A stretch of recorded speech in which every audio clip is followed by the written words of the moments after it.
laying out a straight line, chalk snap like a spoon, pine on the workbench, smell like late afternoon. Grain and grit, this hand, door tells us. Everybody, glad to have you here. Welcome to the April edition of the Kansas City Woodworkers Skill Builder. Before we get to Alex and his part, I got a couple of things to share with you. First of all, next month's Skill Builder I'm pretty excited about for a couple of reasons. It'll feature Mike Jones. He's going to show you how to make a table saw sled. He's got a design that I'm pretty excited about, not only for its accuracy, but also the materials that he's using. Hopefully it'll hold together and be more, have greater longevity here at the Guild than the sleds we've had in the past. So we're pretty excited about that. Don't miss that one. First Saturday of the month from 2 to 4. Also, we are streaming this. So if you have a question, we have microphones on either side. Please use a microphone. Worried about the microphones, they are kind of noise canceling microphones, so we don't get the din of other woodworking things around here. So when you use them, you need to put them right up next to your lips when you're talking in order for them to pick up the sound. So on to Alex. Oh, I'll just remind you two things. One, about classes that are coming up. So Tuesday, the finishing class is going to go up for opportunity to sign up for that class. And so you might, check your newsletter for what classes are coming up, what's going on. For me, I never know. This is my little hint for you because you came to the Skill Builder. I never remember which Tuesday it's going to happen or what is going to happen or what class it is. So when I want to take classes, I just have an alarm that goes off at 7 p.m. every Tuesday on my phone so that I can say, oh yeah, let's go see what's available. And I look and see what's out there, and if it's one I want to take, boom, I can jump on it and sign up for it right away. So just a word to the wise, because some of our classes fill up within about 15 minutes. So little hint for you because you came out today. So I got to tell a little story first. Alex is going to teach a building a chair, right? And he's getting it from a pretty well-known woodworker. His name is Christopher Schwarz. Christopher Schwarz was the editor of Popular Woodworking magazine. He appeared as a guest on the Woodwright Shop. If any of you ever saw that show, he was on there 2 or 3 times doing hand tool woodworking, mostly about planes. He's taught here before, and there's a possibility that he might be returning here in the near future. Okay, but he has books. He owns and runs Lost Art Press now, and so he sells these books. He has some authors, contemporary authors, that are writing some interesting things about woodworking. He's got one guy that's coming out with a book on doing inlay soon, and I can't wait for that to come out. I'm eagerly anticipating it. But he also has a series of books that are just almost like booklet size, and so. One of them is here, which is a book called Build a Chair from Bull with a whole bunch of symbols behind it. And so that was part of my story. We're all from Kansas City. We know that Harry Truman was around here, right? And there's a good story of Harry Truman where whenever something had happened, he'd say, wow, the manures really hit the fan on that one, right? And he'd tell everybody that. And so one time this lady walked up to Bess Truman and said, Mrs. Truman, do you think you could please get your husband to stop using that word? And she looks at him and says, oh, dearie, do you know how long it took me to get him to use that word? So when Alex refers to build a chair from bull manure, you know what we're talking about, right? So the neat thing about this little book is you can go out and buy it. It's not too expensive, like $25 or something like that on Lost Art Press. However, Christopher Schwarz is really very generous, especially with the books that he writes. And most of his books you can find for free as a PDF on his website, lostartpress.com. So, and this happens to be one of them. If you want to go read it before you decide you want to own a copy, it's out there. You can just download it and read about it and learn all the secrets that Alex already knows. And we'll be showing you today, all right? The neat thing about this book is that most everything you need in order to build this, you can go down to Home Depot and buy the supplies. So no special wood, and like that was the whole idea behind it. He has really got on to the bug of teaching people and wanting people to learn how to make more in terms of chairs, and really get excited about chairs. The bug's bit at least 2 of our members here in the guild, and they do lots of chairs, and they teach chairs. And so it's a great way to learn and practice some woodworking skills with not as much cost associated before. All right? So I think that's all I had for today. Alex, I'm going to turn it over to you and let you show us how to build a chair in 2 hours. All right, sounds good. That was half my presentation, so we're going to be able to get out of here fast. Yeah, so I'm Alex Baer. I teach a few different classes here, 2 of which are with my partner in teaching, Grace Ambrose. We teach chairs and stools. I should have brought one of those, but my car is only so big, so we'll kind of talk about the difference between these and the ones that we that take 9 weeks to build. So,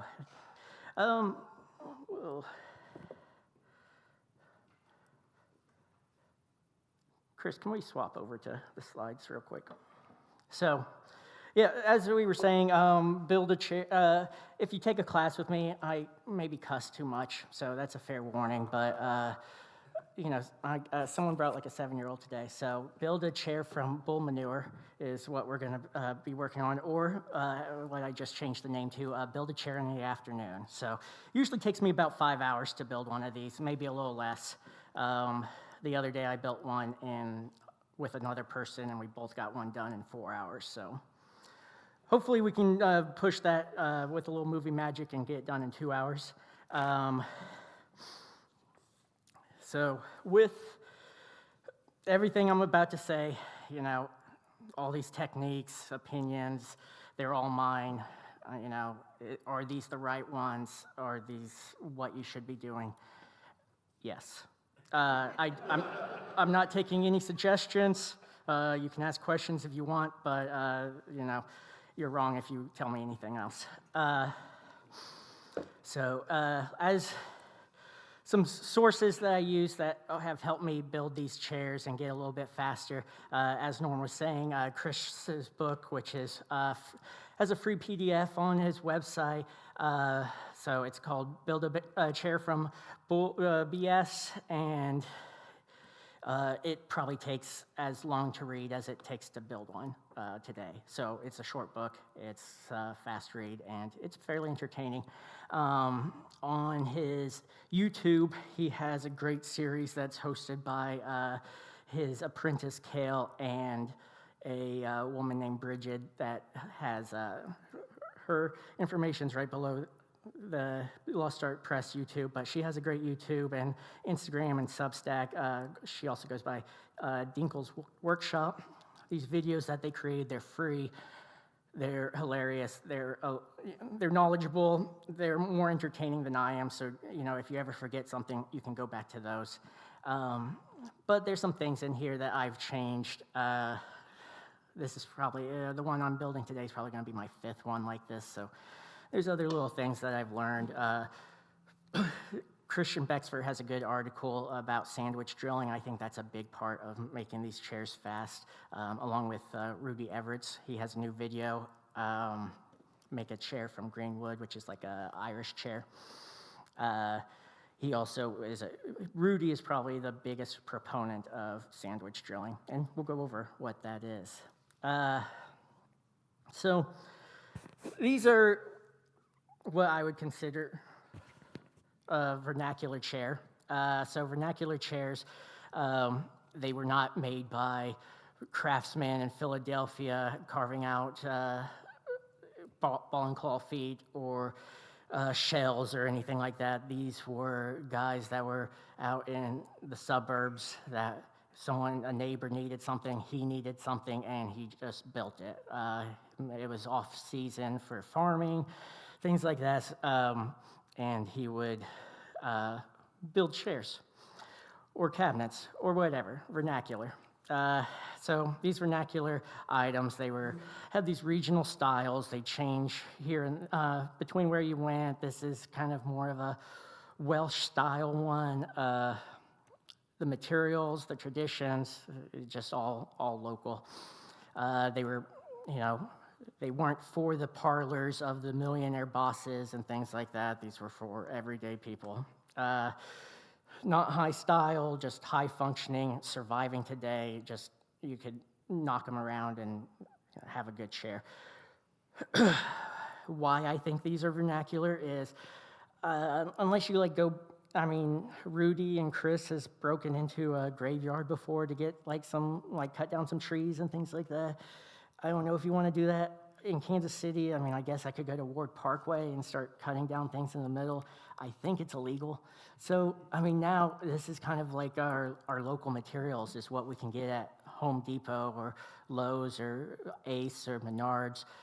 Every single thing I got today for these chairs were all from Home Depot. And, if you live in a small town, maybe you can go find a tree a little bit easier, but you definitely have an Ace or something, whereas you might not have a high-quality lumber yard. So the materials that I am calling these local materials, these ones from Home Depot. So the legs, pretty much what we're looking for, always looking for on legs is straight grain. We're going to be using, Chris, I think, originally suggested post-hole diggers. Handles for post-hole diggers. I think they were out, so he's used just shovel handles as long as they're thick enough, and something close to 2 inches. Handrails for stairs are good and straight. What I have been using pretty much for just about all of them have been these wheelbarrow handles. I can get 2 legs out of each one, so the same thing as I would do to replace both handles on a wheelbarrow is what I am going to use for legs. Usually pretty darn straight grain, this about as straight as you can get. What you're looking for on this is just grain that is going to go straight up. You can kind of look, hey, it's vertical here, the grain is. If I flip it over, it's vertical here. So it's kind of going straight. On the face here, we're looking for a lack of cathedrals. We don't want pretty wood. We want boring wood, just as straight as possible. Who knows what these are made out of? I don't know. Some of them look like they're poplar even. These are probably like a pine. Usually on chairs you're using oak, something stronger, elm. So for these, I keep them pretty, I'll get into that later. That's enough about legs for right now. Then the seat's the easy part. You can use anything for the seat. Today we are using SYP, thank goodness it's available here, Southern Yellow Pine. Resiny, it's hard, it's what I use for just about everything that I build in the shop.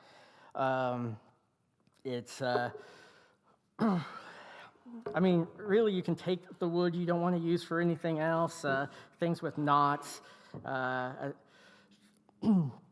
whatever grain you have, it doesn't really matter. Only thing I really care about is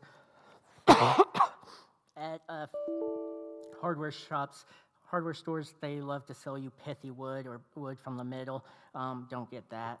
I've used it before. This has it on there. I've used this for a year. It's been just fine. I think I'm just supposed to tell you not to use it. I don't know.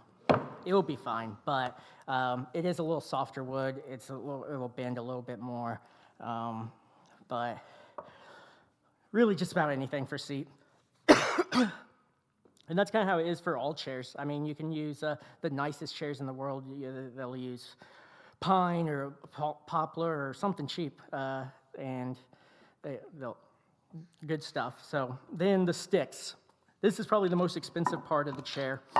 There are 9 sticks here in the back, 9 long sticks, 8 sticks here on the side. For the arms, I buy these. Hey, thank you. I'm guessing that's a hint that, but I do appreciate that a lot. Thank you. So I just go these dowels. I grabbed the oak ones. They say they have ones that are hardwood. They feel like basswood or poplar or something, so just make sure you get the ones that say they are oak. A little bit more expensive. I think they're like $3 each or so. Doesn't say how much they were on here, but yeah. So what I do is every time I'm at Home Depot, I'll go and look through them, because like today I was at the one in Midtown and they probably had 50 of them and I grabbed 2 of them. So sometimes that's how it is. Sometimes I can grab all of them.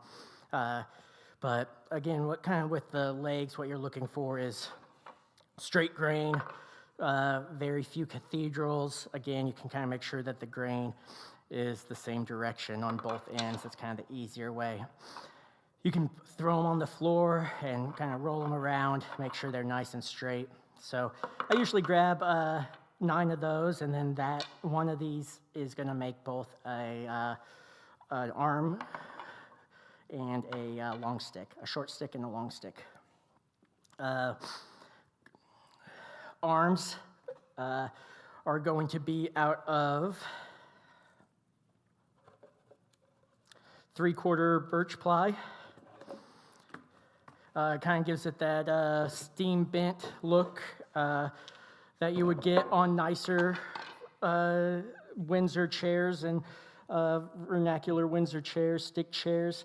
And yeah, I mean, really the only thing you kind of look for is just make sure there's just not a ton of gaps here on the side. Can't really be too picky though at Home Depot, so these isn't the best. But a big sheet of that only gives me 2 arms, so just start thinking of other projects we can start using with that. The comb, which is the top part here, I am going to use this piece, which I cut off this morning of this. I had 2 12-inch wide SYP boards. This was the cutoff. That's going to be the comb. This one here is used air-dried, locally sourced walnut. So just whatever scrap you have over. This is kind of a duality where everything is bull manure, and then up here is just really nice. So duality of chairs, duality of man, probably says something. I don't know. And then wedges.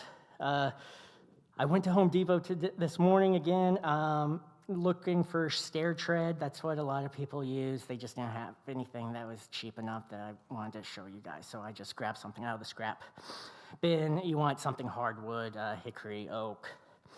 I usually use just whatever's left over from other parts of the chair. So, okay, tools. Gonna try to keep the tools simple, cheap. The most expensive thing that I'm going to use is a bandsaw. The very first chair I made, probably 3 years ago, I used a jigsaw, a Ryobi cheap one. Use what you have, but a bandsaw is going to make this a lot easier. 10 inch is fine. Here we have what I have at home is 14 inch. This is 14 inch. If you can afford it, it really helps with woodworking a lot down the line, but a $50 Ryobi jigsaw would be fine. Power drill. The Guild has great DeWalt ones, which I usually use for classes. This is probably what I would go out and buy today. What we're going to use, just to show that you can use anything, is a $50 Ryobi one. We'll see how it works. Might not have enough power for the legs, but oh well. Drill bits that are going to go in the drill. We need a 1 inch for the legs.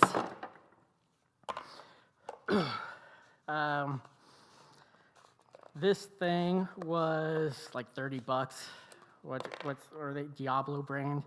It's the worst thing I've ever used. So you can grab one if you want. This was brand new again today.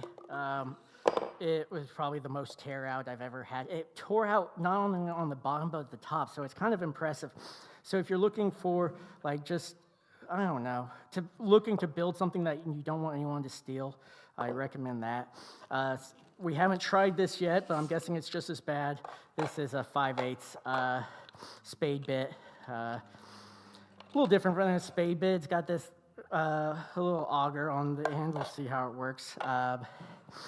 And then, again, Home Depot, block plane. You can use one, a nice one from the cabinet if you're a member here. If you're not, don't go out and buy like a new Jurgensen or Irwin or whatever. This is like a Miller Falls I got for like $30, and then spent like $200 having a guy engrave something on there. So, or like a Stanley 60.5. I saw like on eBay yesterday someone selling one of these, a Miller Falls and a Stanley 60.5 for $30, for both of them. So go support someone on eBay. Don't support Jorgensen or wherever they're doing to woodworking. Bevel gauge.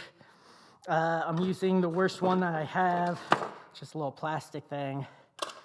Anything will work for that. Chisel, the worst one I could think of to use was one from our cabinet. So clear, haven't done anything to it. A saw. I'm going to use other saws, but I will go over what I'm using. But this Ryobi, not Ryobi, however you pronounce it, these Japanese pull saws, one of those would be just fine. I think Irwin sells one for like $30. Chris has used it at one forever. He has it hanging up at his shop. That'd be fine. Combination square. 6-inch, 12-inch. Today I've got a big old expensive Starrett 18-inch one.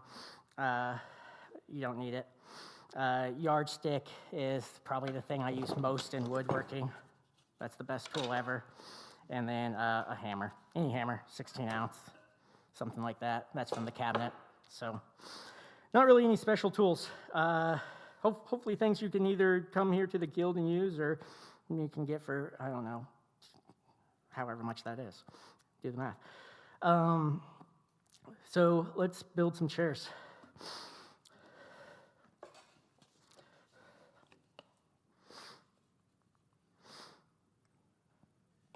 So first thing, which is usually not in chair building, is we're going to drill for these long sticks. Usually I wait till every single person is done drilling, and then I tell them that this is the hardest thing you could do as a chair maker, and you can't mess it up after that. Today we're not going to do that. It's going to be one of the easiest parts. This is how we usually do it in class. We have a bunch of jigs. We're not going to use any jigs. We have a bunch of clamps, someone spotting you, a laser, all kinds of stuff. We're not going to do any of that. We might use a mirror that I borrowed from a woman this morning for my spotter. So, but yeah. So how we are...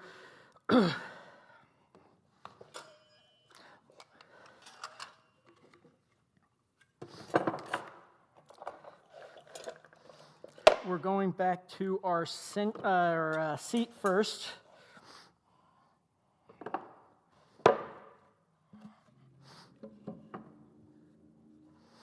First thing, just decide which side you want to be the top. I'm going to use this side. It's a little bit clearer once I get the glue off of there, but it's a pretty nice piece of wood. The bottom has some knots on it. I really don't care if those were on top, but it kind of helps me to make sure I'm not going to drill through them or anything. So it just kind of worked out that I am having them on the bottom. If you could help it, which I guess I could, but you usually want this to be smiling up towards your butt. But once the legs are on, the way that the wood moves, it usually makes the legs a little bit tighter, but it's not going to move enough that we're just going to use whichever side we want, and it's that side. We are going to find the center of that board. This board is 16 inches deep wide and 23 and a half inches across. So we've got 11 and something. If you don't know how to find a center of a board, maybe take a basic class. How I usually do it is find something that's close to the middle, come in, I mark it, come in from the other side, I mark it, and if it's close, then I just kind of eyeball it from there.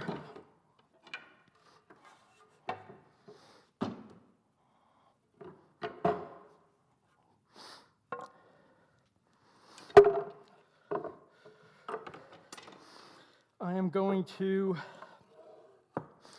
bring that center line all the way up. It's going to help me throughout the whole chair building process. Do it on both sides. Usually, you probably wouldn't use a Sharpie, but maybe you guys want to see it. I don't know. And then we are going to do the same on the arm board. Arm board is 18 inches deep and 23 inches. So 23 divided by 2 is 11 and a half. I'm going to start there.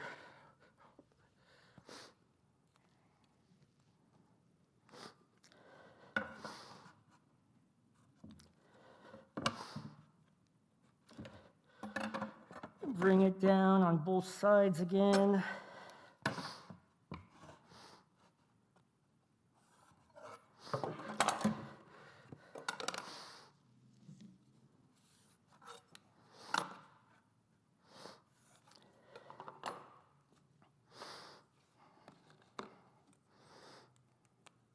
And then on the arm, again, just decide which side you want to be up. I've got this ugly piece here. I don't think it would even show up.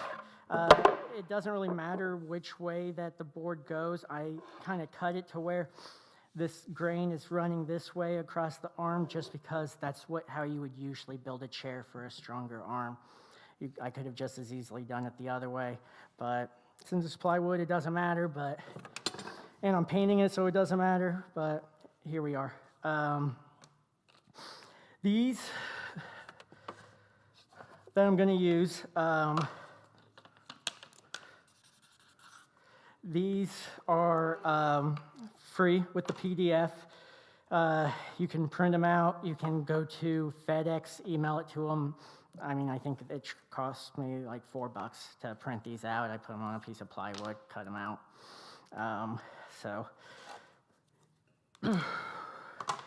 We will start with the arm. I'm going to take this to the midpoint that I had just drawn, and I am going to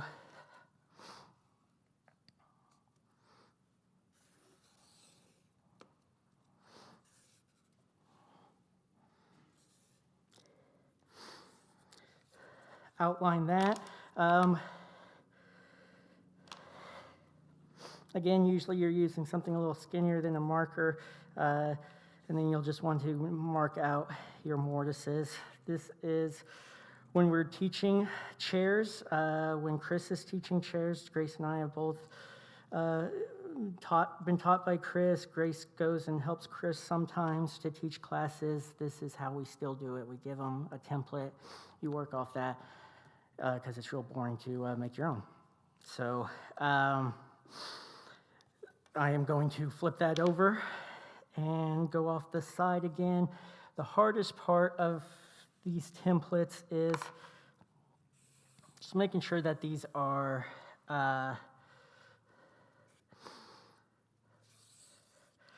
square, I guess. So when you're on here, it's very easy to kind of move that. If you use the exact measurements that I had given, and that's in the book, then you can pretty much just put it right up there to the edge, and it makes it pretty easy. Make sure you do the mortises. One mortise not to forget about is this one right here in the center. There's no hole for that, so I just kind of mark a line there in the center.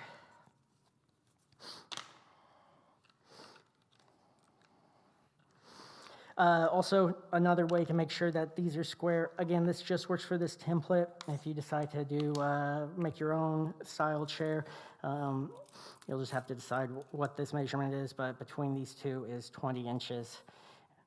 I see that it's about 20 inches, so I'm guessing that I didn't mess up this angle here.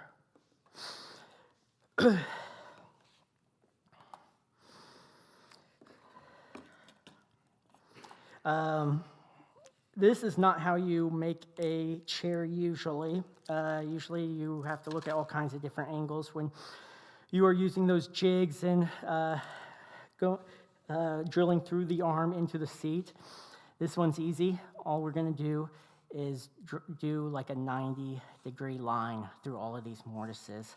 That means when I'm drilling, I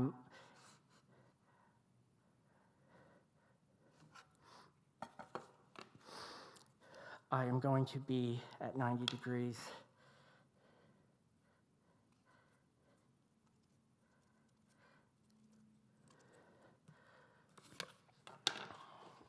I'm not going to come over here. I'm not going to drill into a sight line or anything like that. I'm just going to follow this line straight. You'll see more once I start using the drill. So that's kind of just to remind me. I don't know. It's also where I'm going to put my bevel gauge, so it's all around nice. And then on my seat,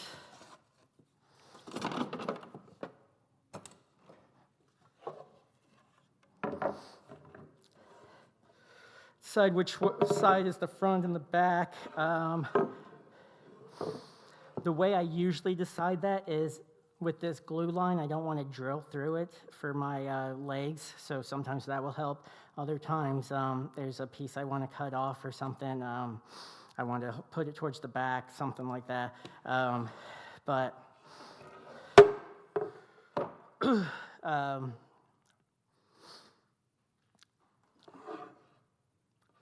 going to make this the back. Who knows why? And I am going to draw a line that is 1/8 of an inch. Not a lot. You know, I'm going to make it 1/4 just because I think it will be easier to see with the Sharpie. Again, I don't really care.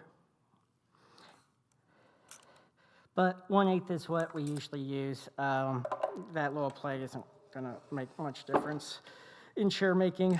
I'm going to use my yardstick to connect those two lines.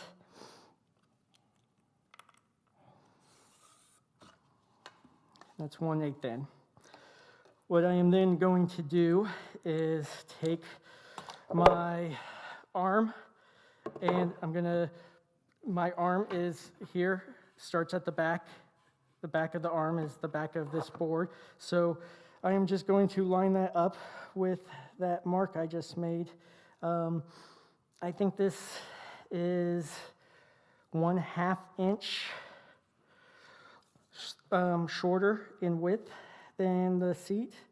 So if I go to 1/4, I can kind of just close enough.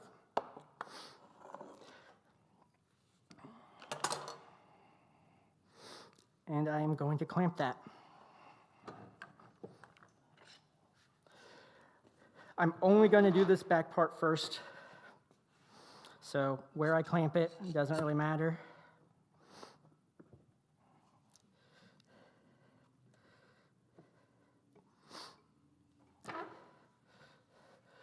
I've used this method. This is what we are going to call sandwich method. The sandwich method. I've used it for a couple of different things. Settee. There's a traditional Australian chair where the legs actually go through and make the arms. This would, it would almost be impossible to make without this process. And I'm done setting up compared to, it usually takes me 10 minutes to get everything set up to drill. When I'm using jigs and such in class.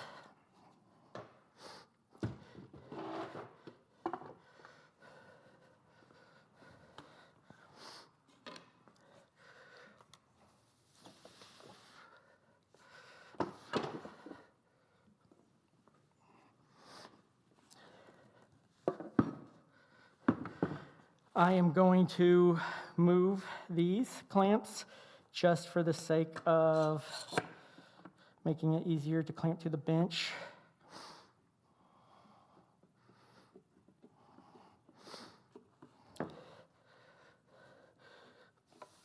Make sure my lines are still lined up.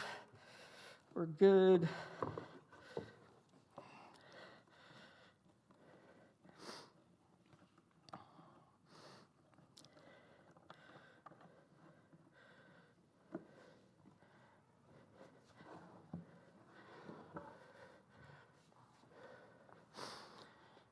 You can take clamps. If you're on one of the benches here, you can use the dog holes, something so when you're pressing down over here, it's not going to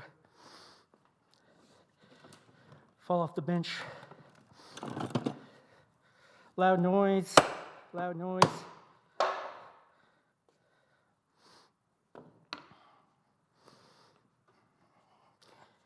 And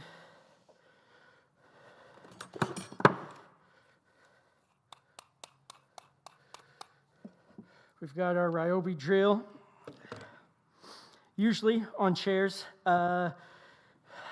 these sticks are going to go all the way through the bottom. I leave a little bit on the bottom sticking out. You can cut them straight off. I leave some there, so if someone boring is talking to you and you just need like a fidget spinner or something, you can feel those little things at the bottom and let your mind wander. These, I am not going to drill straight through. That's what this blue tape is for. I measured up from 2 inches from this tip here. And that tip is probably going to come through a little bit. Maybe not, depends on how good I drill, but if that little bit comes through, then I'm not too worried about it. You could use just about any other type of drill bit.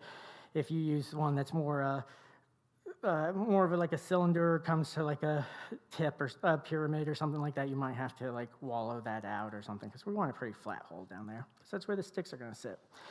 The reason why we're not going all the way through is because on a normal chair, there's going to be a shoulder here that's going to come up against that mortise, and since we don't have that here, we are going to use the bottom of the wood as the stop.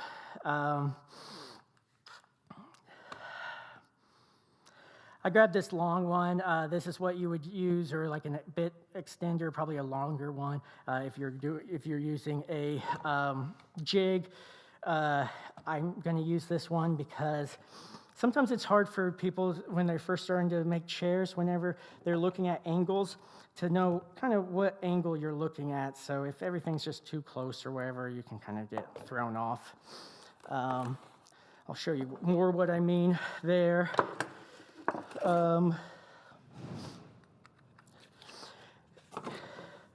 These templates are pretty cool. They have 3 measurements on them.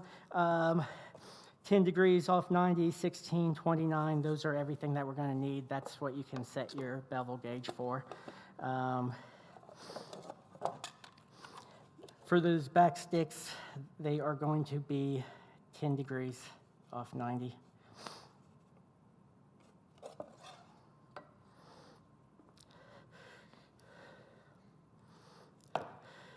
Usually I save the middle one for last, usually because there's a jig here. If you're making a different type of chair, Also, it's the one that the eye is going to be drawn to, so if you're going to mess up, you might as well do it on one of the other ones. And maybe that center one will hide all the mistakes. This is a light bevel gauge. It's plastic, so I'm probably going to use a piece of tape to hold it down. I am putting it on that 90-degree line that I had marked. Remember, we're drilling all of these 90 degrees. I'll practice what I preach and do these outside ones first. And usually, I like to think of chairmaking as like it's a friendly form of woodworking. You can do it with a lot of friends. You can sit around. Traditionally, you would sit around and you would all have a bench that you would be ripping parts out of and things, and you can tell jokes and dirty stories or whatever you have. And it also helps with drilling these angles. The first 3 chairs I made, no one's ever going to see. They're in my mom's house. She loves them. She shouldn't. She has bad taste. But I tried to drill myself, and it's hard. So it's nice to have a friend there and look at this angle for you. What I'm going to do is use this mirror. Hello, everyone. And again, so when I have this long stick, I know what I'm referencing off of. I might not know if I have this bump here and another bump here from the drill, so this just makes it a little easier. And another thing I am going to do is I'm going to make sure the thing that I'm not worried about, the other thing that I'm worried about besides this angle is, that I'm going straight onto 90. I can use, hey, thanks. I can use on these drills, these plastic casings, I usually use that as a starting point.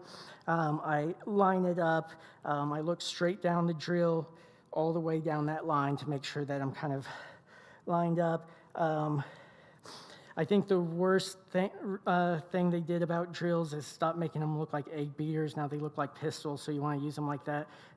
You just want to connect it to your body. You want this thing to be as sturdy as possible. Don't care what it looks like. You just want to hug that thing. I'm going to say that is fine.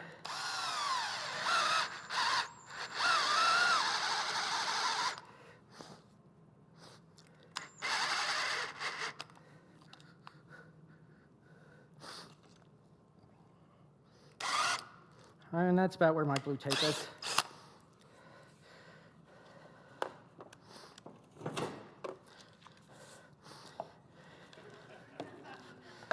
Made by Alex Baer. Sometimes he teaches classes here. He's the best teacher they have. So, if you see that, take it. Usually pretty cheap. I'm going to do the same here. I like that angle. I'm going to make sure that I'm coming straight down. I'm following that line. Still like that angle.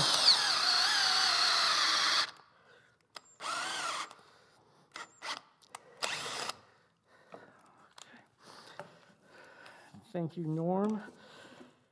And then, if I wanted to bore you guys, I would do it, 7 more times. But let's call that good because you get the idea. It's the same for all of those.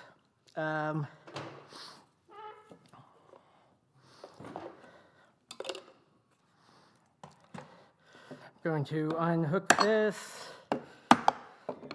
Yes, sir. You said you drill those at 90 degrees, but your bevel gauge definitely isn't 90 degrees. Sure. What were you talking about? So I've got 2 angles, 10 degrees, which we had set off of this. You can change it, but that means you're going to have to change these measurements that I give you later, and I'm not going to give you the, trig formula for it, so just let's use 10 degrees. So I've got 10 degrees here, and then I have an angle that I want to stay here, and that is 90 degrees. Not always 90 degrees. Sometimes it's whatever this angle is, and then whatever this angle is. I don't really care too much about that. I just That's for you to take the chair class and learn about. On these, it's 90 degrees.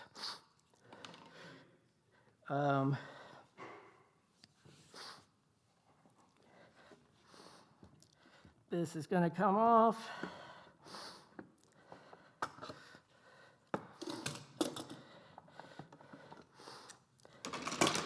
And then we are going to drill this arm out.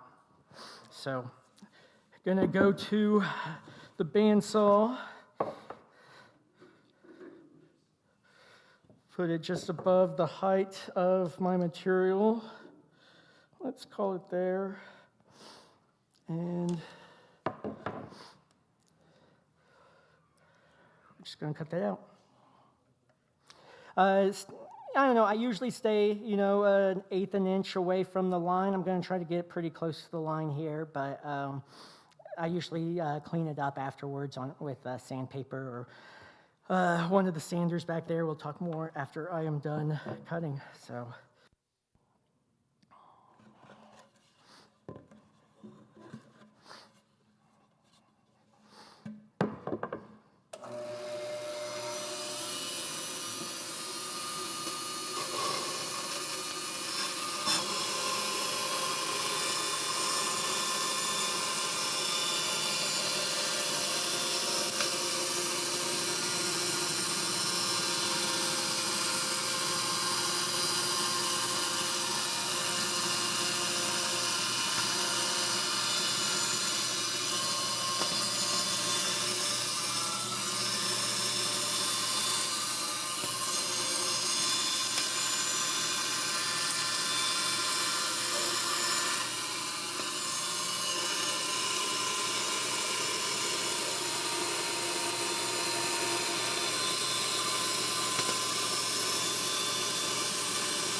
Not too bad for me. Again, I usually will take it to a sander and do this outside part, and then go to the cylinders, and then just kind of get this inside part, so it maybe will look a little nicer, something like that. That's actually, it doesn't look like I cleaned that one up either. So use your imagination. Hey, there's a chair right there. That one looks nice. So, and then, if you are not a member here, you could save these scraps, put some sandpaper on there, kind of use that. It's going to take a long time. One time, Cal has taught me a lot, our president. One time, when he was teaching me how to make cabriolet legs, we had to cut out a lot of stuff on the bandsaw, lots of cuts. He came in one day after I had just got done cutting them, and he's like, "Did you cut that on the bandsaw?" And I'm like, yeah. And he's like, man, that looks really bad. So he doesn't mince words, and it did look really bad. So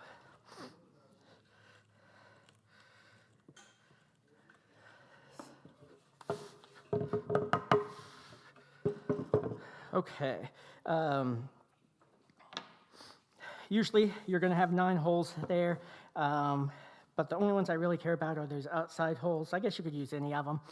I'm going to grab some dowels that I am later going to use for sticks. I'm going to stick them in there.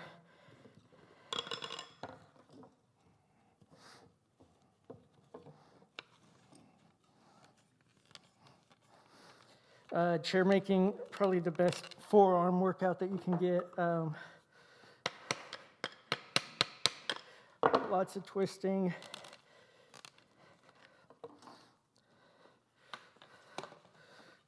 You could take soft jaw pliers and compress one of those ends. Usually it's not quite that hard. I'm going to blame it on this Diablo. Take another one. That one's going a little easier.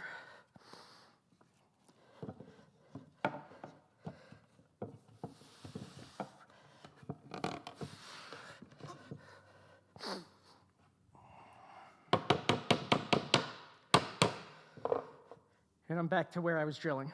So, easy way to find out where that was. Why did I take it off to cut it just to get back to this place? Because now I am going to draw 2 tick marks at a random location.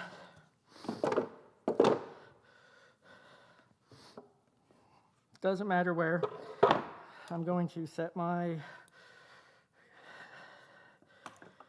combination square, let's call it here, because I'll miss the glue line on both sides.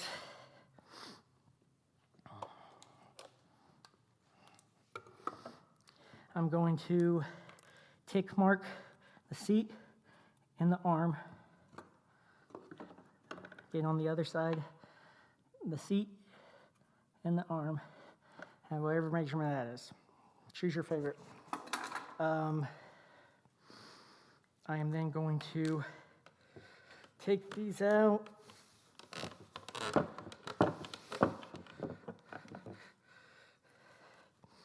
And this is again where trig comes into play. You can change this measurement by where your arms are going to be in comparison to your back. I'm not going to teach you that. For this exact one that we're building, I believe it's, and I'm going to look it back up, 1 9/16. So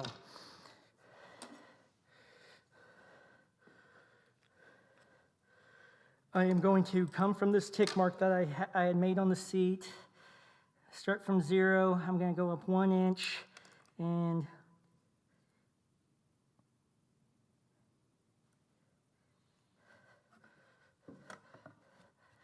go up 1 inch and 9/16. Just so you guys can get a better view of that, this is not needed. I'm going to connect those 2 lines. I went 1 9/16 inches back towards the back. And I'm going to, those tick marks that I had made on each arm are now going to meet this new line I drew.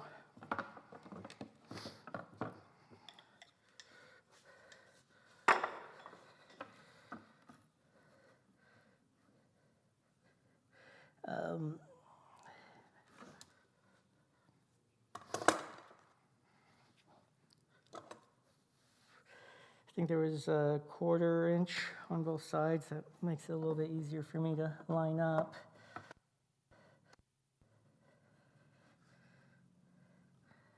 I'm gonna call that good. Going to clamp that again. This time I do care about what's over here, so I'm not going to clamp over any of these marks that I made for the mortise holes.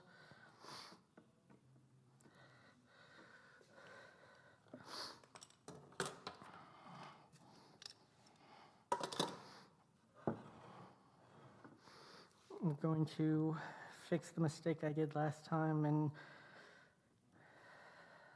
let's do it, I guess, there. I'm just trying to think of how I'm going to clamp this to the bench. I want some meat on the bench to clamp down.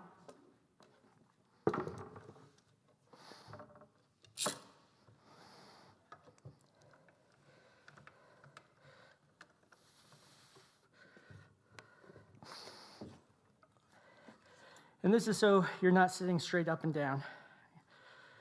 We've offset that. Your arms are going to be here. Your back is not going to be at the back of the chair.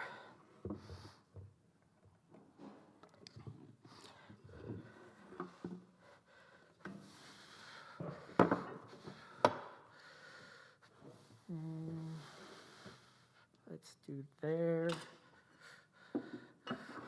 That way I don't have to move it. Loud noise, hammer. I'm going to use my same blue tape, same measurement. And this one is the easiest one you'll ever do in drill. In chair making, you're just going to go straight up and down. This is the only chair I've ever done that is like this.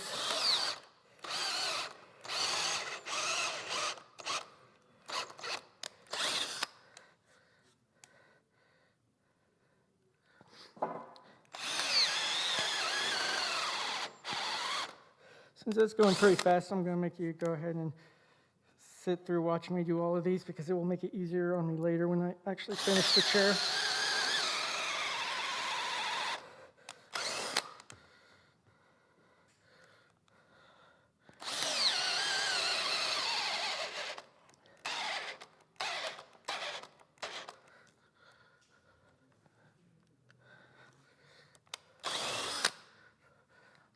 Was that straight up and down? Maybe. You guys probably saw better than I did.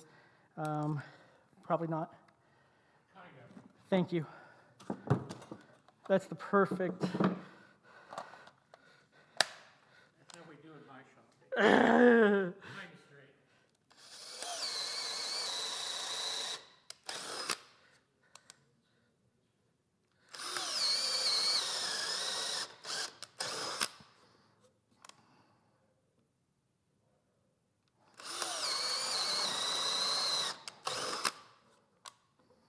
Last one.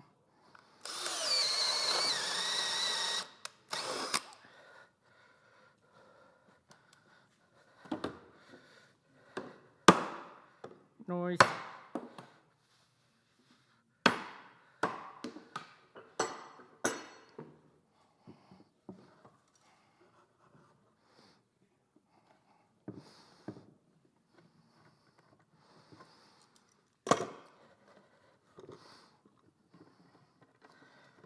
So if I had done all the back ones, then I would have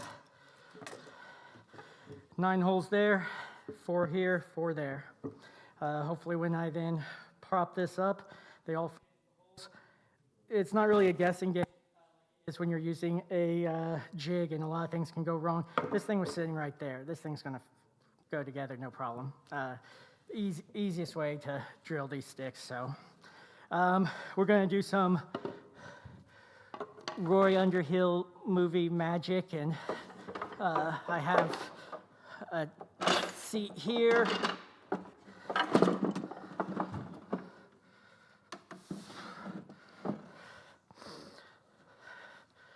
I have all those drilled. You can kind of see on the back. Oops, I missed one. I don't care. But you can see these like little holes that come through.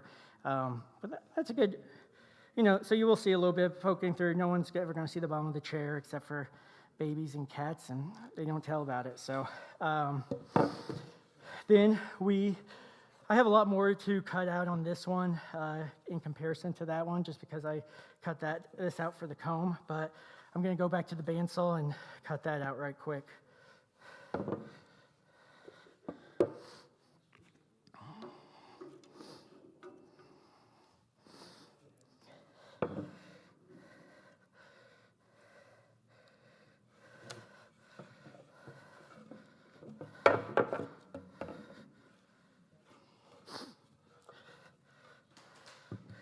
I would recommend usually cutting this back part off so you can use it for a comb with a table saw or something. I'm just so I can fit it through the bandsaw. I'm just going to go as close as possible.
Now, a big question I was asking myself as I was cutting that, how the hecky dang did I know where to cut on that? So let's cover that real quick. Back on this chair to be, I had marked the bottom just to remind myself which one I wanted to be the bottom. It's also going to be the one that doesn't have those drill marks in it. I am going to go back to this template. Just like on the arm, I am going to line it up with the center.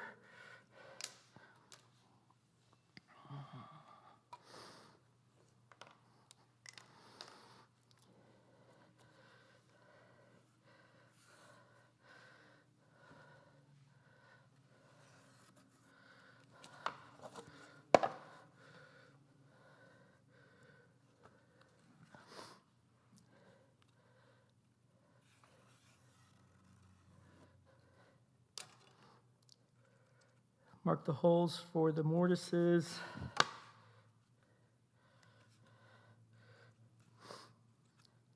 Also going to mark these other lines there on the template that I will go over.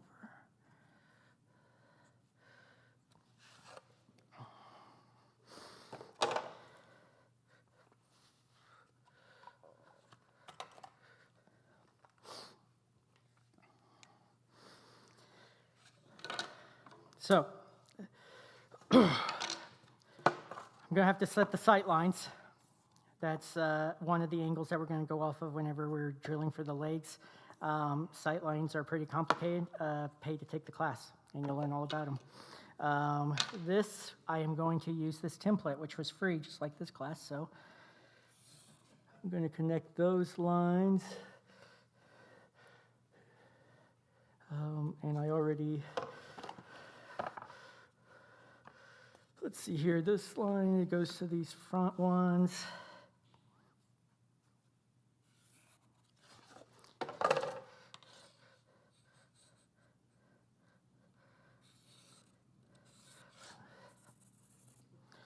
And this other one I'm going to connect to the back ones. In chairmaking, you sometimes connect these two mortises together for a straight line just to make sure that they're on the same plane. But again, we have a template, so we know they're on the same plane or close enough. But if you were to connect it, then you pray to the gods of chairmaking with the chairmaker's pentagram, and that's going to be everything for, those are going to be the angles that we're going to set our bevel on to drill the holes for the legs.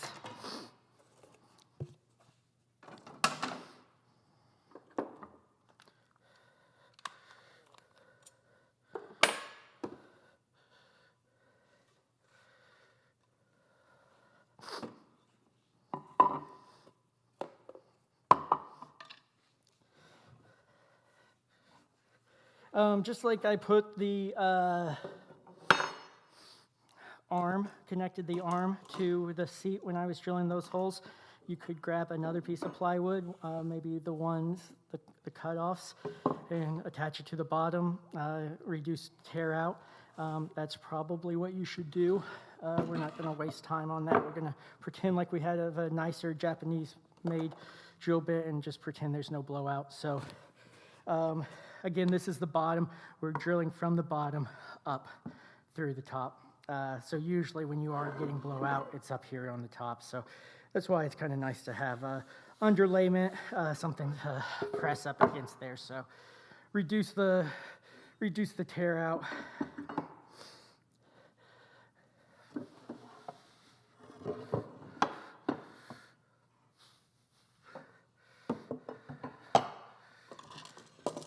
Hammer, hammer. If you're working with other people in a group setting, making chairs,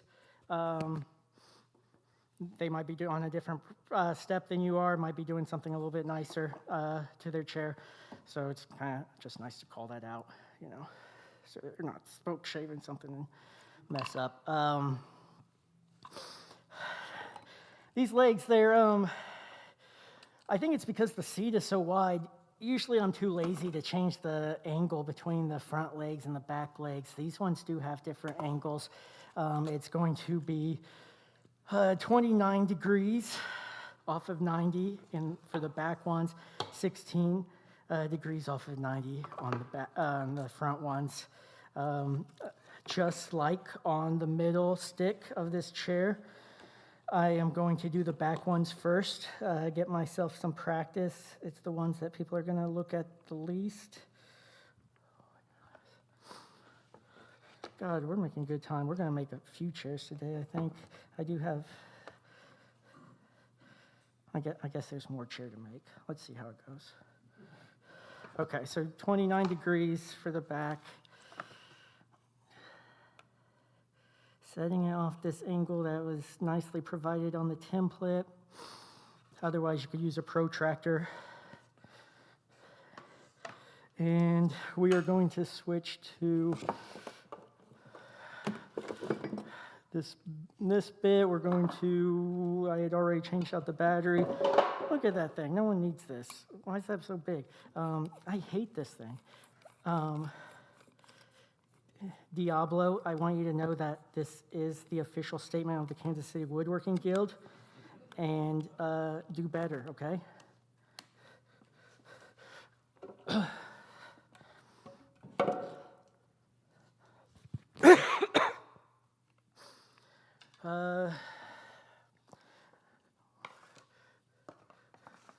Because I forget, I'm checking. That was the 29 degrees one, so that means we're going to the back again. I am going to put this mirror up again for me. Norm is going to come over here and hold this down. Thank you, Norm.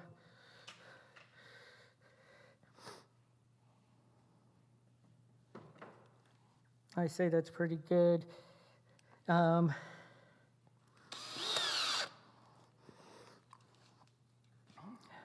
making sure that this line that's connecting the middle of my drill is going down this line also. So just like for the sticks, I'm following two angles. This one that's at 29 degrees, this one that's at whatever that is.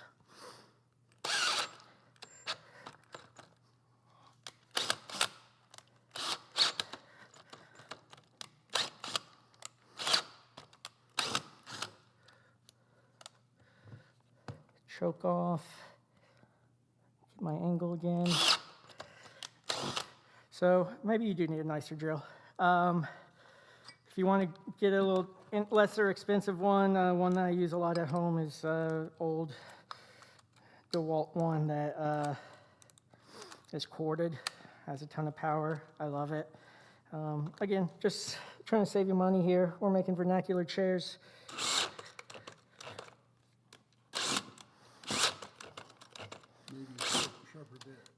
Maybe. Yeah, that would be nice. I thought about bringing one. Okay. We are going to take a brief intermission while I go grab another bit, and I'll be right back. Diablo, this is your fault.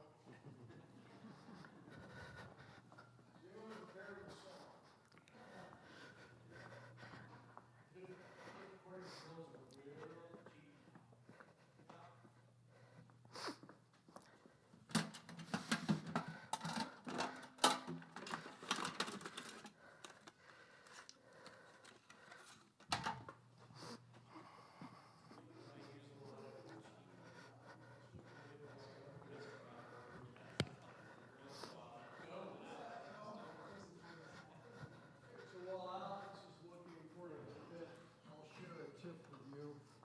When you don't have a helper to come around, these hands will be very handy to help you hold your stuff in place. So you can just loosen it up, lay that down in the area, and then tighten it back up just a little bit. And of course, with it being plastic, you don't want to over tighten, but now I can get out of the picture and he can have his ankles still sit there. There you have it. Oh my gosh. This is a wood owl bit. This is one I use a lot, made in Japan. This one is probably very dull. We've probably made 6 chairs out of them. These bits usually have a 4 or 5 chair limit. It's probably going to do better than the Diablo though, so we're going to...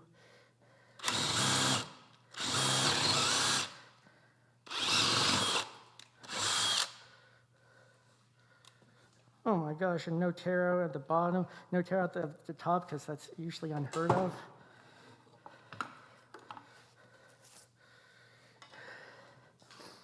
And I would then move on to the other back one at 29 degrees, and then I will switch my angle for the front ones to a 16-degree angle, so it's not sticking out so much. You're not going to trip over it when it's up against the wall. You're not going to hit the legs.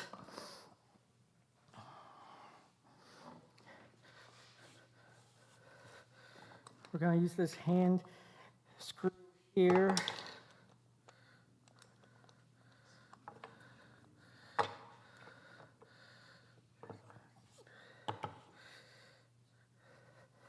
Honestly, once you get to a certain point, your hands stay pretty steady. I don't really use this mirror. I kind of find the angle, and I know that I'm going to stick there, and then I kind of just move that away. I know my hand's going to stay steady. These bits, they don't have the other two, like some other augers, they don't have anything else sticking up here, no other blades. So we've kind of switched away from these. I still kind of like them, but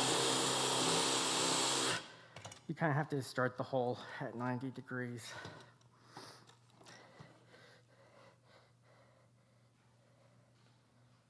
Let's call that good. Shooting down that line.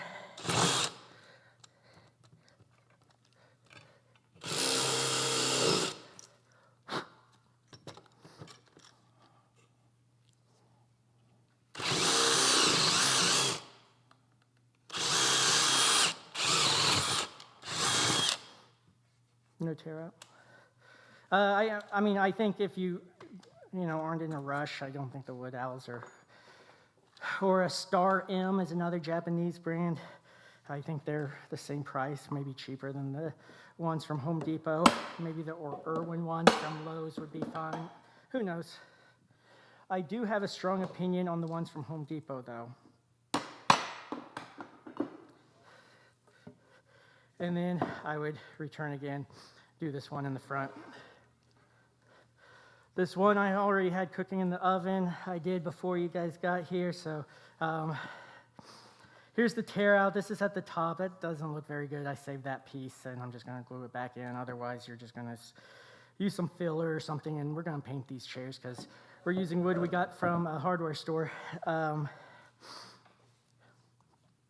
then make sure I didn't forget to tell you guys anything. And we are going to go to our sticks.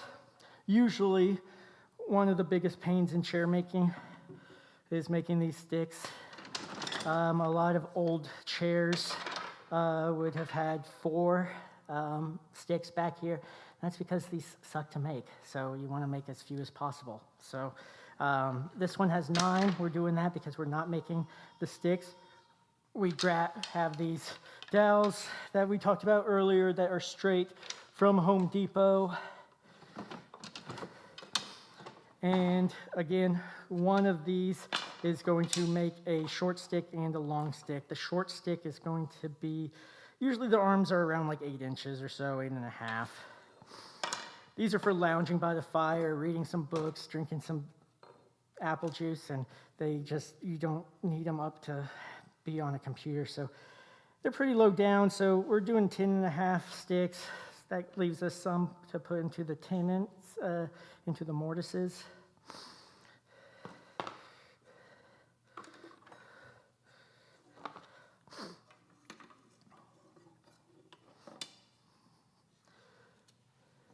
Ten and a half, mark 10.5 and put a little block on the crosscut saw, take it over to the bandsaw, never hold it down with just your hand. If we're going to cut it by hand, we're going to use a bench hook.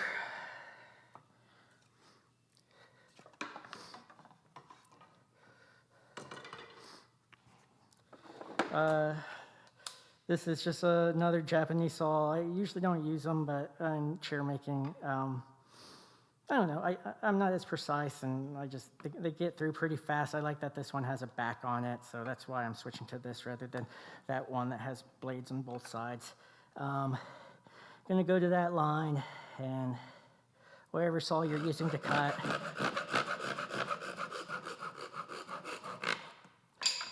cut that off. Again, the small stick is 10.5 inches. The long stick is whatever length this is. If you get a longer stick, I'm sure that part's going to be bigger. Go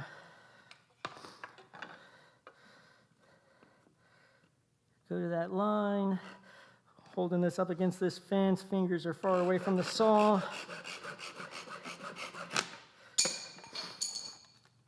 And then I'm going to do that at least 8 more times.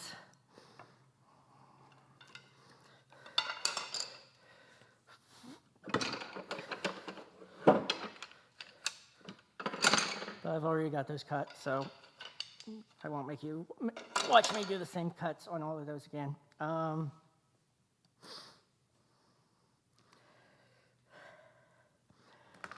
of my favorite parts of chair making now. So finally, after all of that, we get to the fun part, right? Making some legs. These legs are pretty simple. I love making legs because usually you get a lot of plain to taper them. We're not tapering these legs. Again, I have no idea what this is made out of. It's made out of that, maybe SYP also. Who knows? I don't trust how strong it is. If it's oak, then you can have a little bit thinner leg, but these are going to be just pretty much straight. So you can taper them a little bit if you trust your materials a little bit more. So these might be tapered a little bit. And legs, I think I usually do 21 inches. Let's just see what this has for leg length.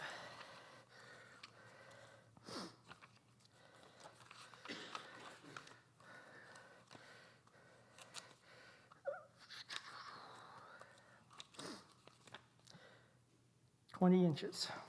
So, going to get 2 legs out of that. We are going to grab our tape measure.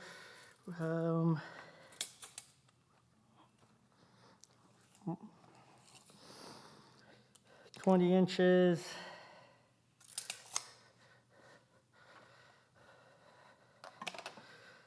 Take this to the bandsaw, take this to the crosscut saw, whatever you'd like.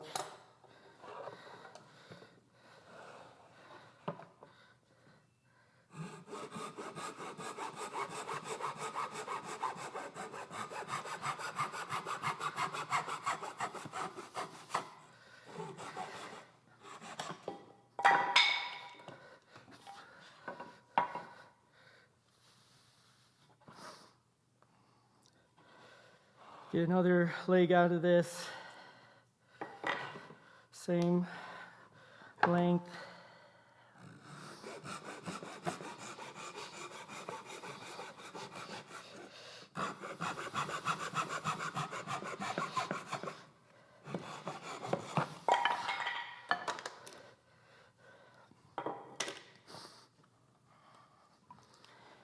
And this part you can throw away. I've been experimenting with them. I don't know, maybe I'll, like I have a lot of these that I don't use for combs that I like put together for this plank back there. And I've made this into a little tenon, octagonalize that, maybe make a footrest for it. Your creativity is your bounds. So, you know, do whatever you want.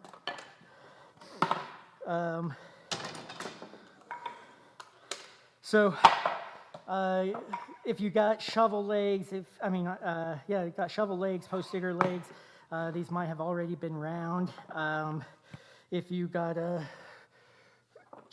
stair rail, who knows what, maybe like a half round. But I like making mine octagon. We've got squares here. We're close to squares. This is 2 inches by 1.5.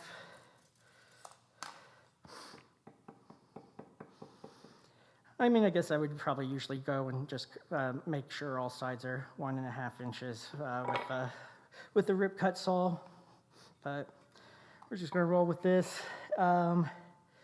We are going to find the center of this leg, get a little bit smaller of a square. So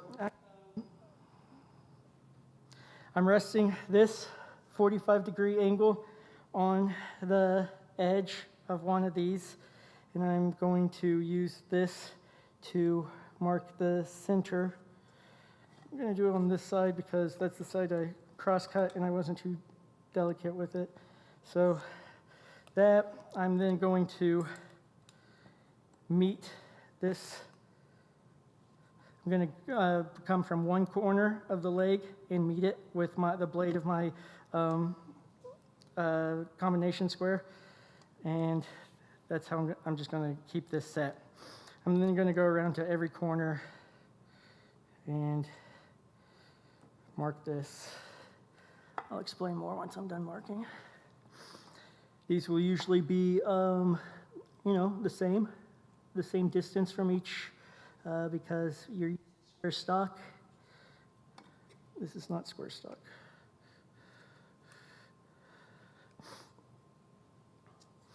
I'm then going to, so I pretty much just made these little lines here. I missed one right here. This is something that I could do in my sleep. Probably for the first 5 chairs, I had to go back and remind myself every time how to do this. So then I'm going to connect these 2 lines that I made. And it looks kind of like an octagon.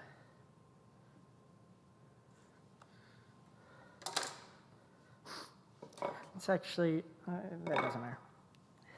For stretchers, that's actually a really good shape because that gives you more surface area to drill through, and we're not doing stretchers, so just think about that for later.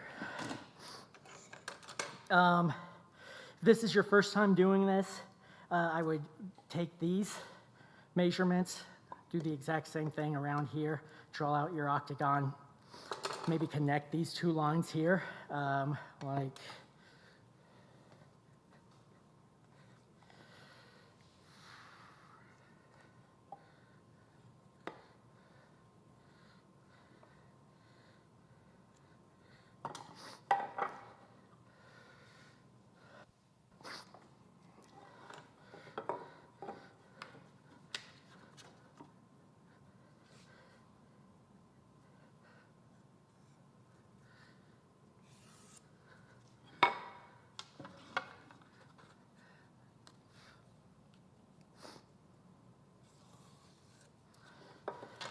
And then you're kind of just trying to meet that line when you're planing, just kind of an extra little thing to look at. If you have a bandsaw, you can take something like this. We use it when we're prepping parts for class. It's just leftover construction grade lumber, 45 degrees is to make a 90 right there.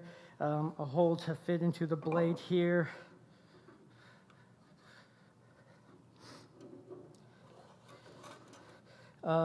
And again, this would kind of work better with square stock, but you're going to line this up to where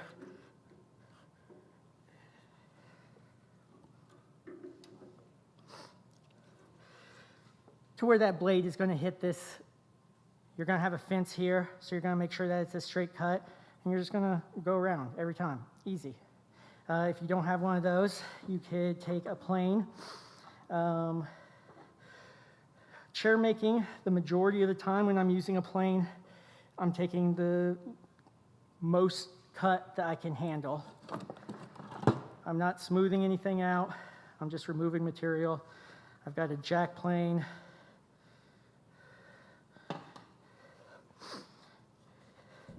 Alex, Yes. that's kind of an unusual vise. Can you talk about it a little bit? Yes, so this is a carver's vise or a pattern maker's vise.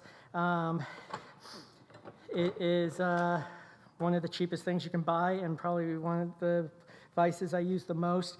Not the best for square stock, but you know, it will do the job.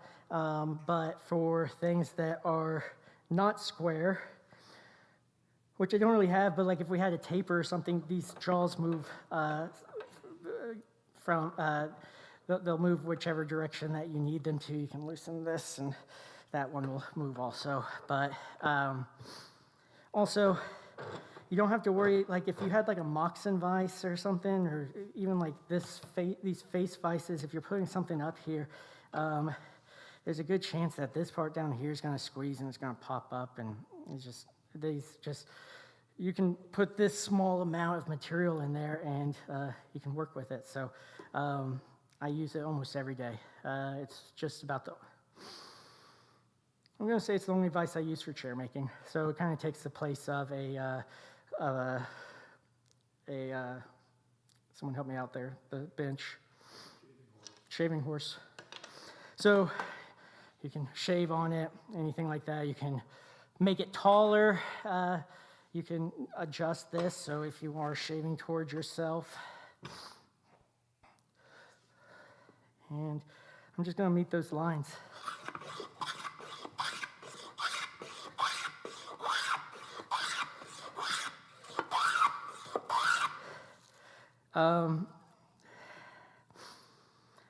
If it starts getting hard to move across, you can take some wax and apply it.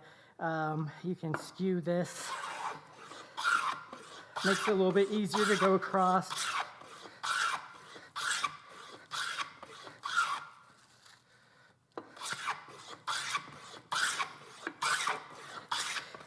And what I keep checking is just to kind of make sure that what I'm planing is kind of like in line with these lines that I made.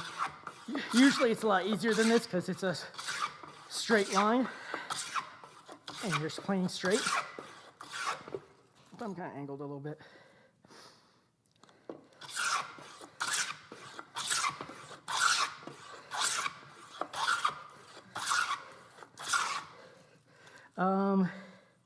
Even with the master planer that I am, I can see that there's still, a 1/4 inch here, and then I'm pretty much there to the line there. So I'm just gonna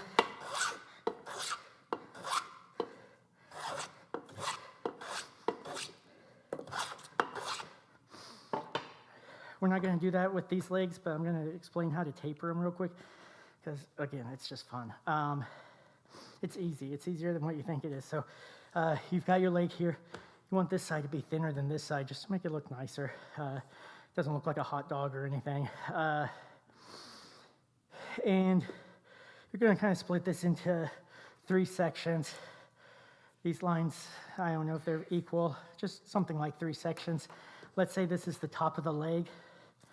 And then I'm going to do 1 cut here, make sure that, also these vices, if I have a flat face here in the corner here, again, it holds onto it pretty well. Like $200 at the most expensive. I really like the Grizzly ones. But I'm going to go to that line there, and I'm going to make a pass, and then I'm going to go back to this other line and make a pass, and then I'm going to make a pass down the whole thing. I'm going to take off a little less, just because it's a lot more material to remove in this corner. So, and once you kind of get the hang of it, you can do 1, 2, 3, 1, 2, 3, 1, 2, 3.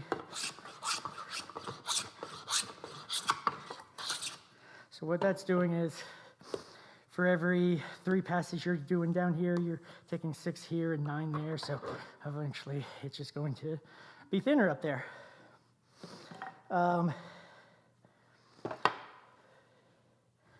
Okay. And then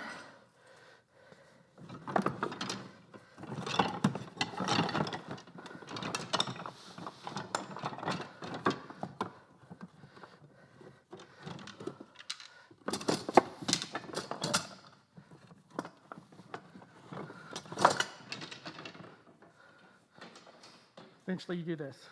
You have an octagon. This one did start off as square, so that's why it is a perfect octagon. And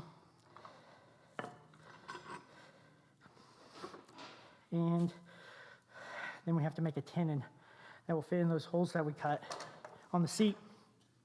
So what I did was mark around here. I took off, let's see here, this is 1.5 inches. So I took off however much I calculated at the time, 1/4 from each side, and it brings me down to 1 inch. So I just take 1/4 off each side, and then eventually I'm left with a 1-inch octagon. Tons of ways to make these things. On this, we can do the exact same thing, however long you want the tenon. Let's say it is 2 inches. You could put a stop here at 2 inches, and you can cut up, and then the next one, and the next one, and you're pretty darn close to 1 inch there. Clean it up with a block plane, a spoke shave, something like that. That would be the least expensive option because this is the tool we're already using. They used to use rounding planes, just like pencil sharpeners. Probably $60, maybe more now, because they're coming from England. These are made by Ray Isles, and you just kind of sharpen it like a pencil. This is also how you can make these sticks if you're not buying these dowels, or you could buy like a $600 tool from Veritas that will do it, or this guy, but you get a little bit more of that forearm workout again. You can buy the Veritas tenon cutter. I think those are $110, $20 for now. We're doing a 1 inch to match the 1 inch mortises that we drilled. These are great. They've got a little level on them. They make it really easy. You could put them in a brace if you want and do the same thing. That's what we were doing there. A little less expensive option. These are plug cutters. They make plugs. I've only used them for smaller things, but you do have to taper this quite a bit so it fits in there. But it's pretty much the same thing as this. There's no level on it. You have to taper this a lot more than, like right here, I could just use that and be done. I'm going to use that for the to save some time.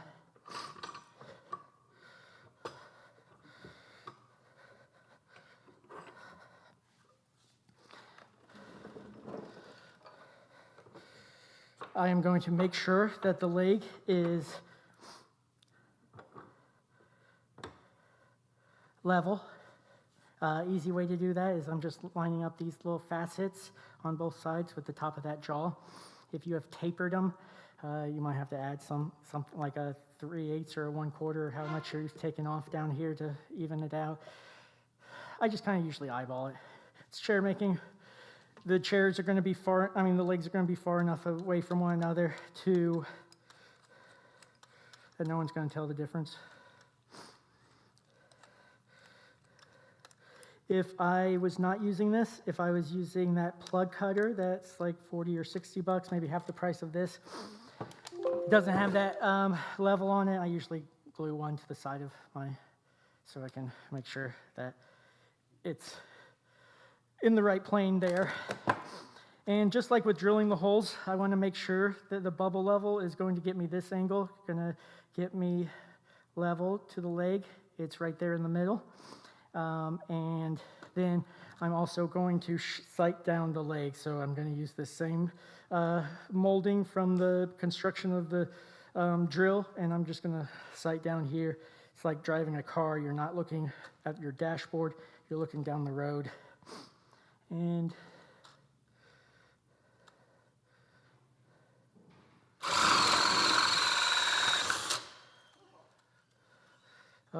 blade seems maybe loose or something. It caused some scalloping. No one's ever going to see that, so who cares? And then hopefully, no, it's pretty good. Yeah, that's about how you want the leg to fit in. So movie magic time again.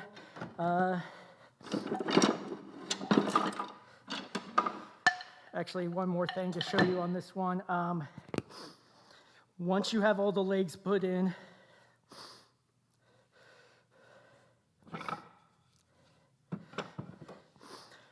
some of these are gonna, that one's pretty darn straight. If you're looking around here, the shoulder is just about, I guess maybe it's angling a little bit this way. Sometimes you can't drill the straightest on these, so you might want to check to see if that's actually going to help you. You maybe want the angle to come in a little bit. These mistakes that you make are actually things that are going to really help you later down the road. So I'm going to figure out which leg I want in which. I am going to mark the chair. I always use from the top, from the bottom. This is 1, it's always 1. This is always 2, this is always 3, this is always 4. You can make up your own little thing and use it every single time. I would go ahead and use that because that's what a lot of books use. And let's say that this is the perfect leg for number 1. So I'm going to mark this one number 1. I'm going to, let's say I want it to splay out a little bit more. So compared to this, I'm going to get a little bit more splay if I turn it this way. I'm going to mark it. Hey, that's how I want to go in. This isn't the tightest, so we're going to wedge it. We'd probably wedge it no matter what. So what we want to do is, however your leg wants to fit in there, we want to cut a hole for the wedge there, and we want it to go across the grain. If this was elm, it might be all kinds of weird things. Like if it was here, then you might do it here. But since it's here, we are just going to go at that angle. So that's so when we hammer this wedge in, it's not going to split the seat. A few different ways to do that. Put it back in the vise. You take a saw. You saw about 3/4 down. I actually like using a bandsaw, or if I'm not using a bandsaw, just a regular hand saw, not a back saw, because you want that kerf to be kind of wide. Loud noise.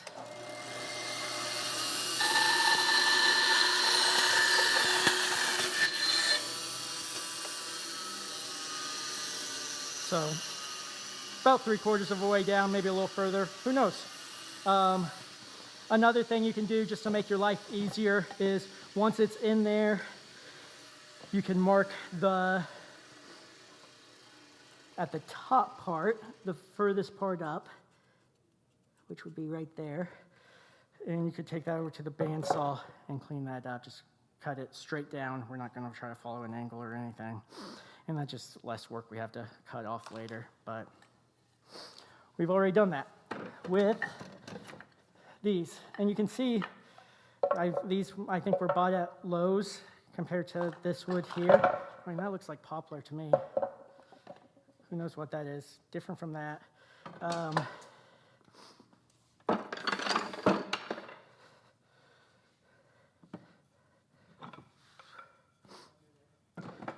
Pardon me? My other leg. Oh, bless you. Okay, so we're going back to our finished seat. Let me clean up just a second.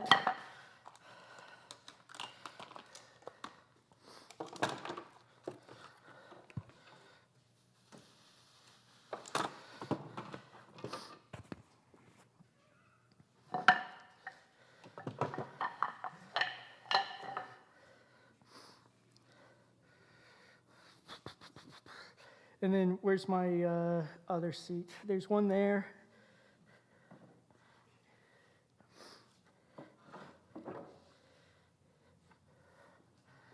All right, guys, we're not very good at where's Waldo. Okay. He was good at where's Waldo. Okay, so.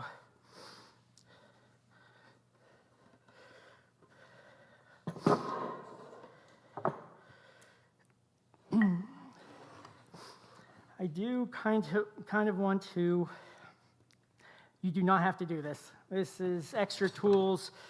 This is a scrub plane. We have one in there. It's actually like the least expensive plane you can get because it's not precise whatsoever. Huge chamfer on it. I didn't clean up this seat whatsoever. Historically, no one would care what the bottom side looked like, so I probably would have done this when it was still square, just so I have some room over here. It might not tear out over here, but it's the underside.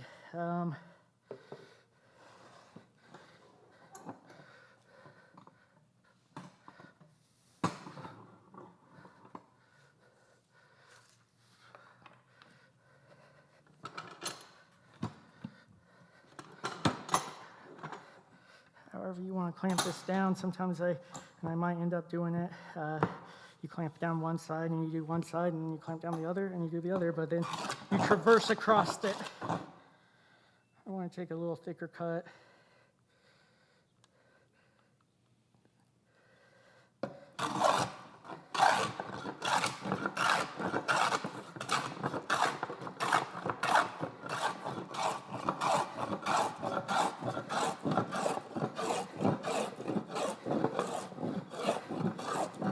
It's always good to always use the same numbers every time because those are gone. But you know, that's 1, 2, 3, 4. I was getting some tear out, so I would probably turn this around. Go the other way.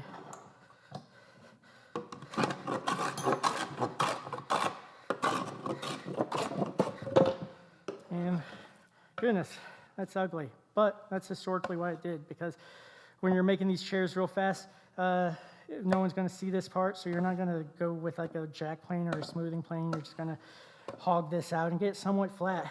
And since we don't have those things on the bottom for when annoying people are talking to us, we can kind of just rub our hands across that. So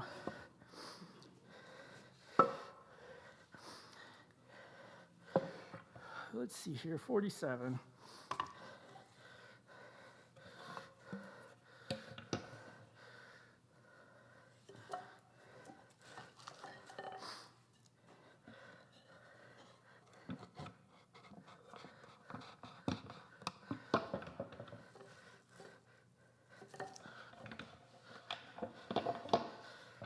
I did this earlier, just whatever I thought was the right way. It's how I cut my kerfs that I just did with the grain.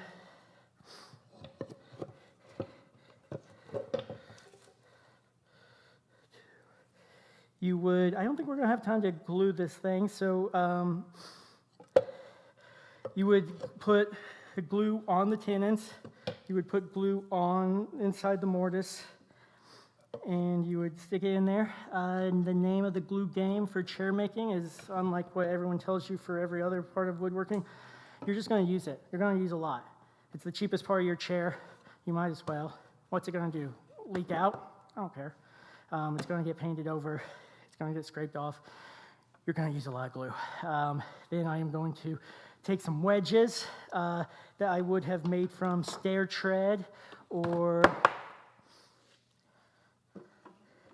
whatever I found in the scrap bin. You can make them. These fit pretty darn good. They're pretty darn thin. If you were pretty loose, you could make them pretty wide. You could cut these on the bandsaw, get an angle, push them through and make those cuts. You can take a block of wood, take a handsaw, and just cut at an angle. And then you're going to put glue on these wedges. This is something that is not backed by science. This is not approved anywhere. I usually like to glue one up. I put it in one, and I hit it in a little bit, leave it there, then go around. And then I come back to the first one I did, and then just bang this thing in. In the past, that glue has gotten sticky enough in the time period in between that it doesn't go back and forth. So, does it work? Maybe. Maybe I just think it does, and so I hammer straighter. 10 more minutes. I don't think we're going to have enough time to, so not enough time to glue, not enough time to level the legs. I'm probably going to do a hand tool sig, talk about leveling legs. Come to that whenever that's announced. Who knows what month it's going to be. I'll show you then. Okay, another free class. But usually you're cutting more off the back. Traditionally, it was 2 fingers, however big your fingers are. That's going to be kind of the angle on it. And it's going to be pretty short. So like you're going to kind of take the measurement or whoever you're making this chair for. So like if I was making it for myself, like this, about 18 inches to the back of my knee.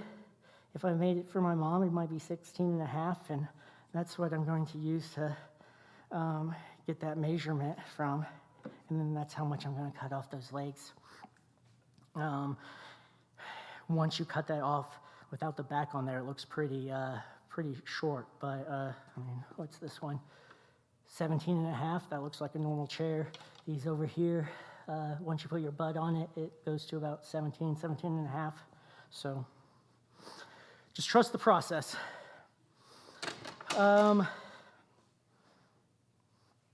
Last thing, comb that goes on top.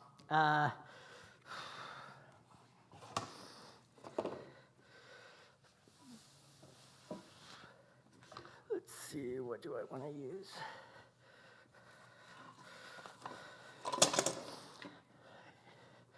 This is something else that they give you a template for.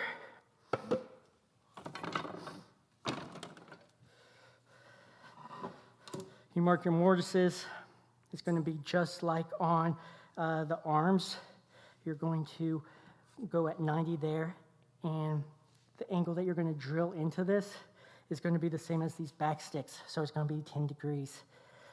I do it a little different. This is how I've been doing it. I've really liked it. I do more sandwich drilling. I've already drilled these holes, so where's my... Take my arm, could take the seat, but the seat doesn't have through mortises.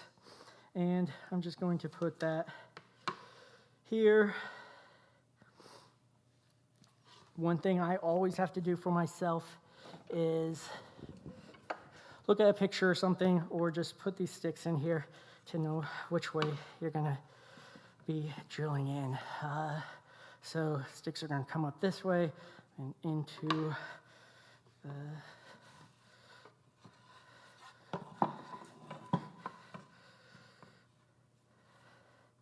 so you're going to drill in like that, and so sad face.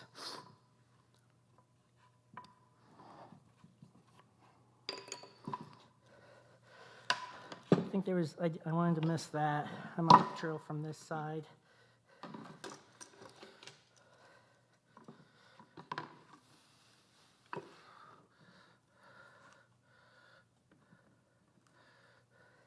This is actually how I do the arms on regular chairs. I don't do templates on the arms. I take whatever.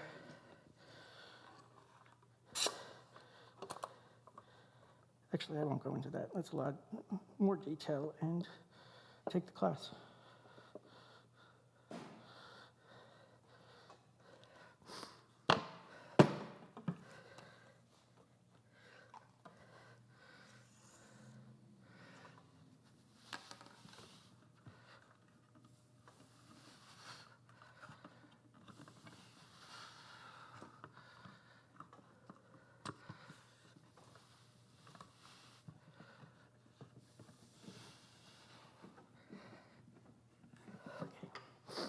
Don't have to mark this, but it makes it a little easier later down the road.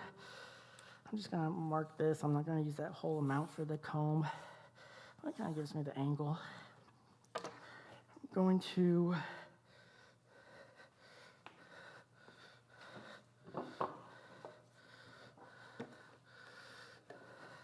let's see. Loud noise. I don't know what angle this is set at. We're going back to 10 degrees, same as the back sticks, because that's where it's going to hook into.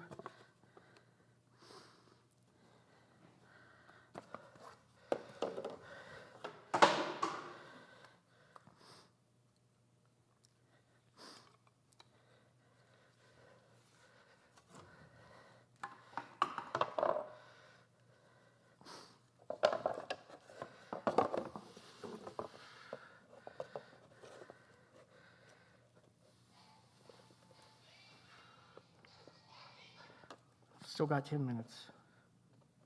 5 minutes. Okay, so 10 degrees. Got this. Usually you buy a nicer one, they're heavier. You don't need anything like this. And just like these, I'm gonna go straight on.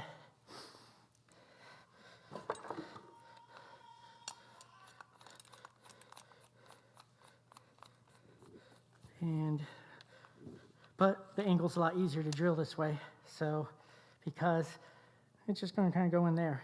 A little bit easier when you have a smaller one for this, but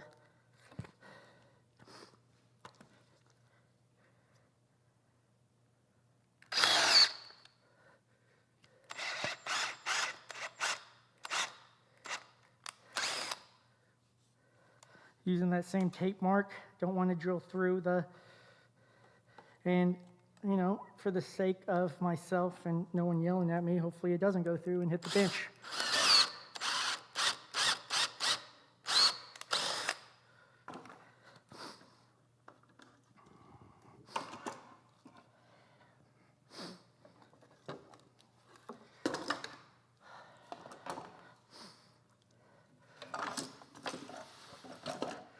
Loud noise. You are then going to take this at 10 degrees. You're going to move this table. You can loosen it there, and you're going to line this table up to where this is straight up and down with the blade. You're going to make a 10-degree cut, and you're going to make that 10-degree cut on the front side and the back side. And you're just going to follow that around, and then again on the back. That's what makes it to where this isn't up. It makes it a little bit more comfortable. It's coming with the degrees of the back sticks. It's not cutting into your shoulders or your head or wherever height you put on there. These over here, you can pretty much just cut straight down and do 90. And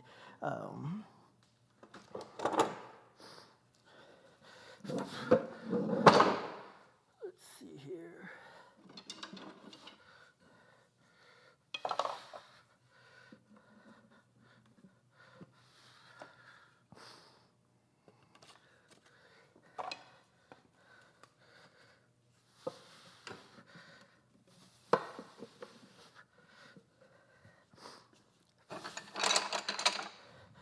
going to cut kerfs on these small sticks, not on the tall sticks, only one side of the small sticks, because you're not going to kerf the bottom because they don't come through. You're going to kerf them because you're going to also cut wedges, just like we did for the legs, to go in here. Usually in chair making, you would think about which way your direction of the grain is on your arm, and do the same thing as with the legs. You're going to go across grain. This is plywood. I don't really care about that. But that makes it even easier for you to just go straight across, and it looks a little nicer. So you'll have a kerf up here. You're going to put glue on the inside the mortises, on the tenons, on the wedges that you're then going to hit through here.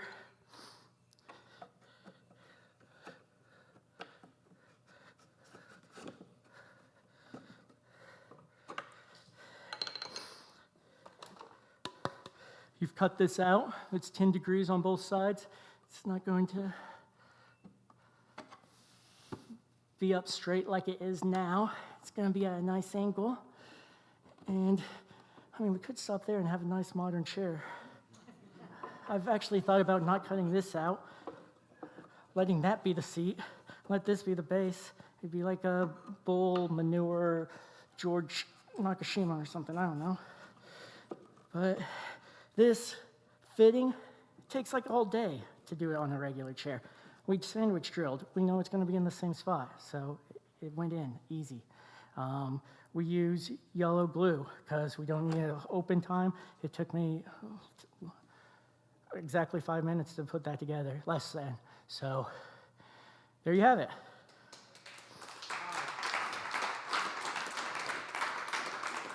Okay, questions. Everyone's free to leave, you know, it's time. But questions, I'm here. Let me have them.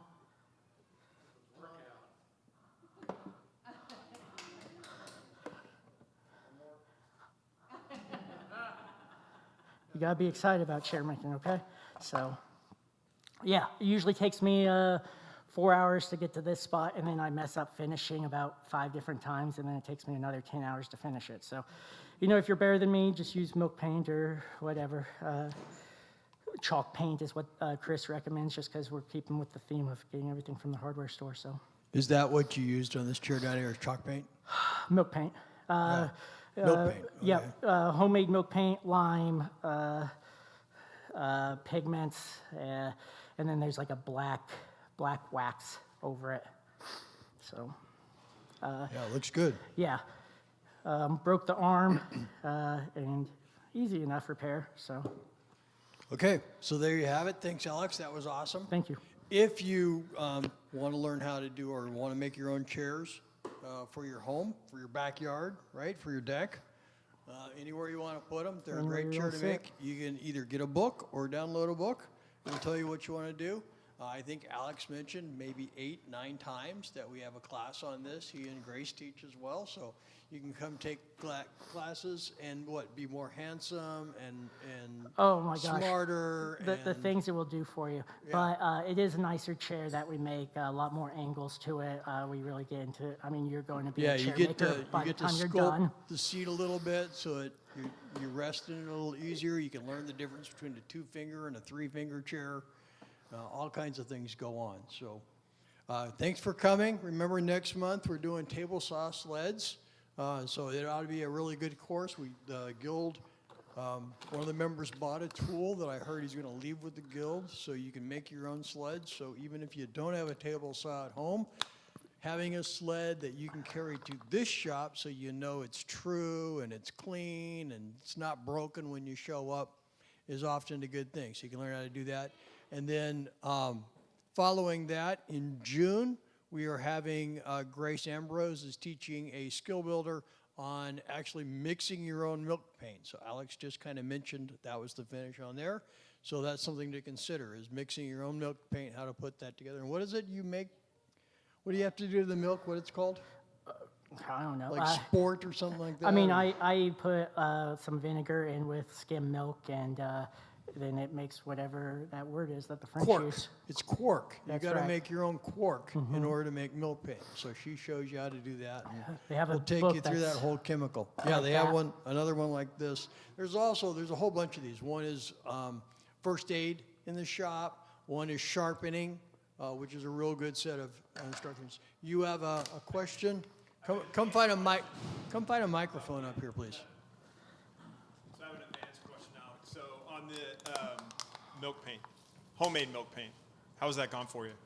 Oh, it depends on the pigment, I think. So I'd have to look at the website again, naturalpigments, I think, .com or something. They're usually really good. Some are better than others. It's just like everything else. You're going to have to make samples of it. Blues, we've had issues with how they interact. On the website, they're supposed to tell you what they interact with well and what they don't, like cement. What we usually look for is how they interact with lime. Usually it's easy. You brush on one, you can brush on however you want. The last coat you put on, you usually do it with an actual brush. And I don't know, it usually takes 2 or 3 coats. So, and once you put wax over it, it's pretty even, so. Yeah, Lost Art Press brings back a lot of historic woodworking things like the milk paint. They have a formula for that. Also, they do their own hide glue. They'll show you how to make hide glue out of gelatin that you can buy in the grocery store. And they've been doing fish glue as well. So you can go, and you can just go on their blog and kind of learn about a lot of these things. So, all right, thanks for coming. We appreciate having you here. Hope to see you back again soon. And if you wouldn't mind picking up the chairs and helping us put away, we'd appreciate that. Thank you.